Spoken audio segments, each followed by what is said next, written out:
We got the poofy on today. Here's how day 9 of the NBA playoffs went. Day 1, Knicks versus Pistons.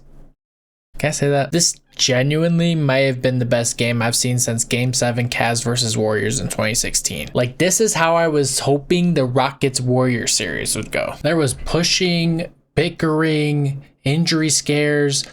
The refs were terrible. There was one point for practically every player where you could just see that they were locked the fuck in. Not only that, but there was never a single point in this game, even with big leads, where I knew who was going to actually win. I could just feel the adrenaline pumping through my veins. That being said, Knicks barely win 95-94. I predicted the Knicks to win in 5 close games, and that'll probably hold up. But the Knicks are also without a doubt being clapped by the Celtics in 4. Game 2, Lakers versus Timberwolves. I can't say here and say I'm not disappointed, but I'm not going to act surprised either. The Wolves go up 3-1 in the series after a close 116-113 win and an incredible game from Anthony Edwards. LeBron also put up big numbers in this game, but with Luka still recovering from sickness and Austin Reeves aiming with his Magic Johnson, it just wasn't enough. I know Luka dropped 38, but he clearly forgot what the word defense meant after catching the plague for the weekend. If you type Nico was right in the comments, you're banned. Game 3, Celtics versus Magic. I'm not even gonna lie to you,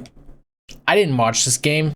Based on what I've seen of the highlights, I can tell you beyond a reasonable doubt that the Jason Tatum wrist injury has been the biggest facade since Paul Pierce shot himself. The truth and the lie, 2 of the best small forwards to ever play for the Celtics organization.